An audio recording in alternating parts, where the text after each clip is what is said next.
आज के इस वीडियो के माध्यम से स्टूडेंट हम सेमेस्टर परीक्षा पर डिस्कशन करने वाले हैं कि सेमेस्टर परीक्षा में आपको तैयारी कैसे करनी है। और अगर आपके पास बिल्कुल भी तैयारी नहीं है तो आपको हम एक ऐसी शानदार स्ट्रेटेजी बताएंगे जिस स्ट्रेटेजी के तहत आप अगर उसको फॉलो करते हैं तो 100% याद रखिएगा कि आप एग्जामिनेशन में पास हो जाएंगे। 100% आपकी फेल होने की संभावनाएं बिल्कुल भी नहीं रहेंगी। ठीक है, तो यह वीडियो जो है आप सभी स्टूडेंट के लिए इंपॉर्टेंट है, ऐसे लोगों के लिए भी इंपॉर्टेंट है जिनकी सेमेस्टर परीक्षा की तैयारी हो चुकी है। ये मैं इसलिए कह रहा हूं क्योंकि पिछली बार मैंने देखा था तो ऐसे बहुत सारे स्टूडेंट थे जिनकी तैयारी इतनी अच्छी थी कि हमें लग रहा था कि 80% से ज्यादा ही वो स्टूडेंट गेन करेंगे।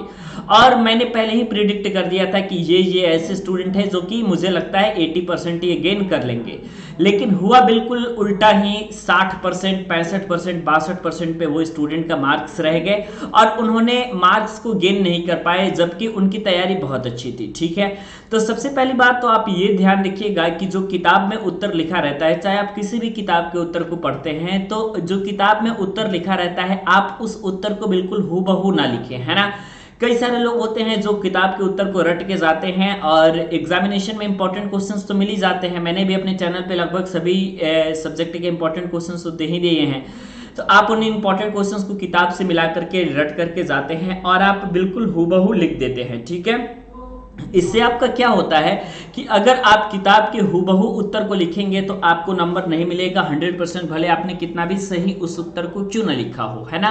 तो आपको क्या करना है कि किताब के हूबहू उत्तर को नहीं लिखना है। हाँ, किताब के उत्तर को आपको बेस बनाना है और उसी आधार पे अपने लैंग्वेज में आपको क्या करना है कि पूरी तरीके से लिखने स्टार्ट कर देनी है ना, अपने लैंग्वेज में। अब अपने लैंग्वेज में लिखने का सबसे ज्यादा फायदा ये होगा कि आप ज्यादा से ज्यादा पेज को भर पाएंगे। और अगर आप किताब की डेफिनेशन को याद किए रहेंगे, अगर सिर्फ उन चीजों को लिखते हैं तो आप ज्यादा से ज्यादा आधा पेज भी नहीं भर पाएंगे, क्योंकि आपके दिमाग में जो चीजें हैं, जो चीजें आपने याद की हुई हैं, सिर्फ और सिर्फ आपने उन्हीं चीजों को लिखा है, इससे एक्स्ट्रा आप लिख ही नहीं पाएंगे। लेकिन आप किताब की चीजों को बेस बना करके अपने लैंग्वेज में लिखेंगे तो आपको नंबर भी ज्यादा मिलेगा।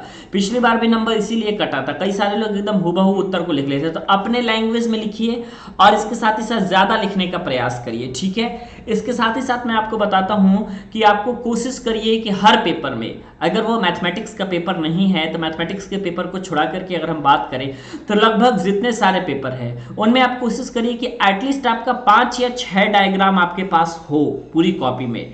अगर आपके पास 5 से 6 डायग्राम आपकी कॉपी में होता है तो निश्चित तौर पे याद रखिएगा कि आप जो है अच्छे नंबर को गेन कर पाएंगे, क्योंकि जितना डायग्राम, जितना एग्जाम्पल, जितना ग्राफिकल रिप्रेजेंटेशन, जितनी सारी चीजें होती हैं, है ना। इसके अलावा अगर आप डायग्राम की मदद से, उदाहरण की मदद से सारी चीजों को रिप्रेजेंट करते हैं तो निश्चित तौर पे आपका जो उत्तर होता है वो अट्रैक्टिव होता है। और जितना ज्यादा अगर आपका उत्तर अट्रैक्टिव होगा तो सेमेस्टर परीक्षा में आपके पास होने के भी चांसेस जो है बहुत ही ज्यादा बढ़ेंगे, है ना। तो इस तरीके से अगर आप इन चीजों को लिखते हैं, इन चीजों को फॉलो करते हैं तो आप जो है 100% फेल नहीं होंगे, बहुत ही अच्छे नंबर से इस बार पास होने वाले हैं। ठीक है, और इसके अलावा मैं बता देता हूं कि कई सारे लोग होते हैं उनका पहला क्वेश्चन, दूसरा क्वेश्चन तैयार नहीं होता है, तो वो जो है अपने मतलब लो लेवल के आंसर को भी पहले लिखने का प्रयास करते हैं। जैसे कि आपके पास क्वेश्चंस में अगर मैं बात करूं तो टोटल अगर 10 क्वेश्चन आपके पास है ना, तो उन 10 क्वेश्चंस में आपके पास क्या होगा कि उन टोटल 10 प्रश्न अगर आपके पास है स्टूडेंट, तो उसमें से होगा कि 5 या 6 क्वेश्चन आपको बहुत अच्छे से आ रहे होंगे, 1-2 प्रश्न ऐसा होगा जो स्टार्टिंग के ही प्रश्न होंगे लेकिन वो आपको अच्छे से नहीं आ रहे होंगे। तो आपको ये गलती कभी नहीं करनी है कि हम लाइन से लिखें और पहले ही अपने बेकार वाले आंसर को पहले ही जो आपको बना के लिखना है, जिसका एग्जैक्ट आंसर आपको नहीं पता है, उन्हीं चीजों को पहले आपने लिखना शुरू कर दिया। ऐसी गलती बिल्कुल भी नहीं करनी है ना। अगर ऐसी गलती आप करते हैं तो निश्चित तौर पे आप याद रखिएगा कि दिक्कत हो जाएगी फिर, है ना। तो ऐसी गलती आपको नहीं करनी है, चाहे उसकी नंबरिंग कोई भी हो, आपका नंबरिंग कोई भी हो, आपको सिंपली क्या करना है कि आपको वहां पे उन प्रश्नों को पहले लिख देना है, चाहे वो प्रश्न चौथे नंबर पे आते हो, चाहे 5वें नंबर पे आते हो या तीसरे नंबर पे आते हो, किसी भी नंबर पे आते हो वो प्रश्न, है ना। आपको पहले क्या करना है, उन्हीं प्रश्नों को लिखना है। ठीक है, उसके बाद आपको बाद में प्रश्नों को लिखना है। ठीक है, बाद में आपको जो है दूसरी तरह, आपको जो प्रश्न नहीं आ रहा है या अच्छी आंसर उसके आपको याद नहीं है तो आप उसको बाद में लिखिए। लेकिन हाँ, जिसका डायग्राम तैयार है, जिसका उदाहरण तैयार है, जिसका बेसिकली क्वेश्चंस अच्छे तैयार है, आप सबसे पहले उन्हीं प्रश्नों को लिखने की कोशिश करिए।